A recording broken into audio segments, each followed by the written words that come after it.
ผมวันนี้เราก็มาที่แนวชายฝั่งกันอีกครั้งนึงครับก็มาลองตกหมึกกันดูครับใช้โยมตุ้งตกหมึกแบบนี้ครับนี่ก็เนื้อหมูลาพาร่าครับใส่กันแดดครับแล้วก็ผ้าบัฟของลาพาร่าครับตัวยืดยินซีครับใส่แต่สบายพร้อมที่กระเป๋าครับผมขอแจ็คแบ็คลาพาร่าครับเดี๋ยวลองดูกันครับตรงนี้ก็เป็นแนวของบ้านพักครับผมมาติดต่อสอบถามได้ครับห้องพักราคาไม่แพงครับชายฝั่งครับดูวิวทะเลได้ด้วยครับตกหมึกได้ครับ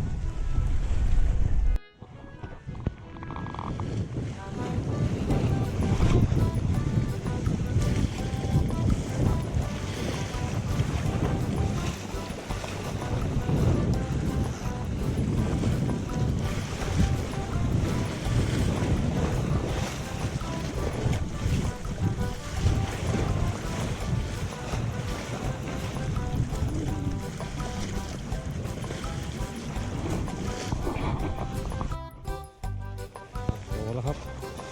โดนหมึกแล้วครับโอ้โหดึงครับโอ้ดึงสู้ครับติดหนึ่งด้วยวันนี้แล้วครับตัวแรกครับหอมกระฝั่ง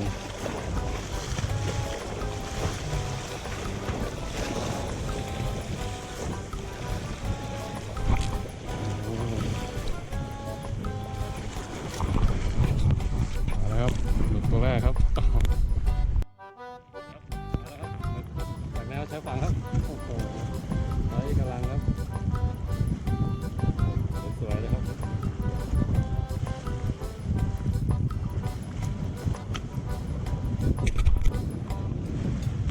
ครับเมื่อกี้ก็ได้แต่ตัวครับลองดูตัวไปครับคือค่อนข้างแรงครับ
ขึ้นมาแล้วครับได้ขึ้นมาอีกตัวแล้วครับกับหมึกใช้ฝั่งครับใช้สวยครับ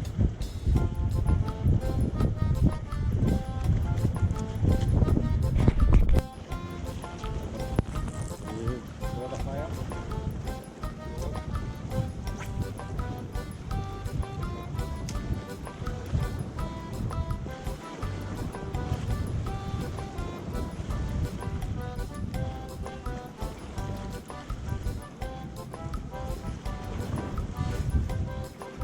เลยมึง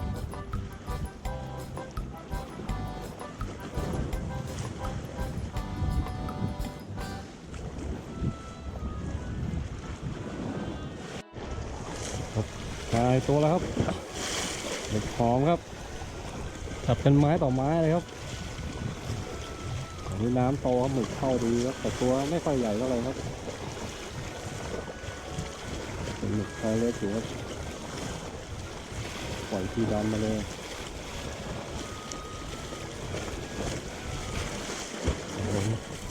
หมึกหอมใส่ฝั่งครับ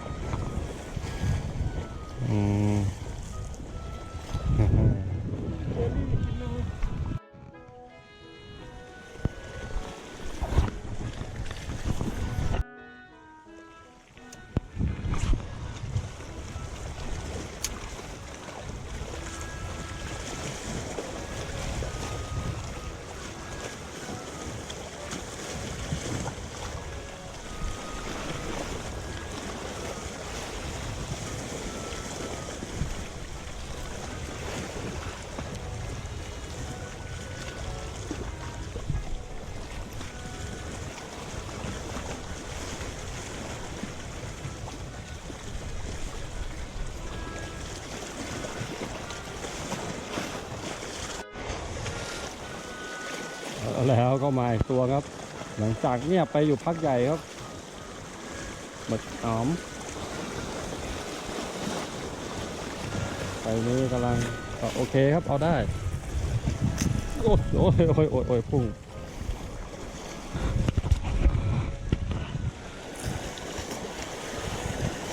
มาแล้วครับหมึกตัวแรกในรอบบ่ายครับวันนี้เรามาใหม่อีกวันนึงนะครับโอ้ตัวมันเริ่มเลยหันหน่อยชมหมดเลยข้างๆข้างหลังประมาณนี้แหละ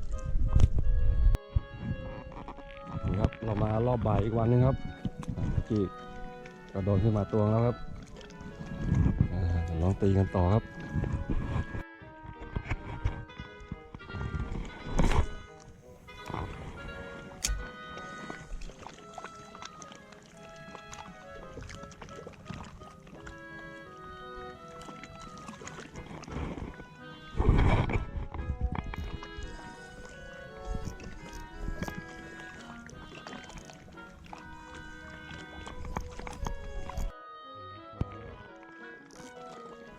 มาแล้วครับปลาหมึกครับ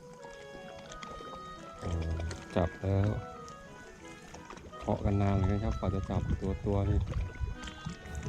เปิดกล้องก็ไม่ได้ครับเดี๋ยวเปิดก็นานแบตหมดอีกครับมาแล้วครับปลาหมึกอาจจะเป็นไซส์เล็กหน่อยนึงครับใส่ก็ปล่อยขี้ก่อนครับปล่อยขี้แล้วก็ยกขึ้นมาเลยอุ้ยหล่นพอดีครับต้องปล่อยบนฝั่งอีกครับชี้ยังไม่หมดครับแล้วก็สรุปว่าวันนี้ครับลมแรงซะแล้วครับโอ้น้ำเป็นตะกอนเลยครับน้ำไม่เดินด้วยลมก็แรงครับเหยื่อก็ไม่ออกครับจะต้องยอมแพ้ครับหรือที่ได้เอาไปทำเป็นเมนูได้นิดหน่อยครับโอเคครับเราพบกันใหม่ในคลิปถัดไปครับ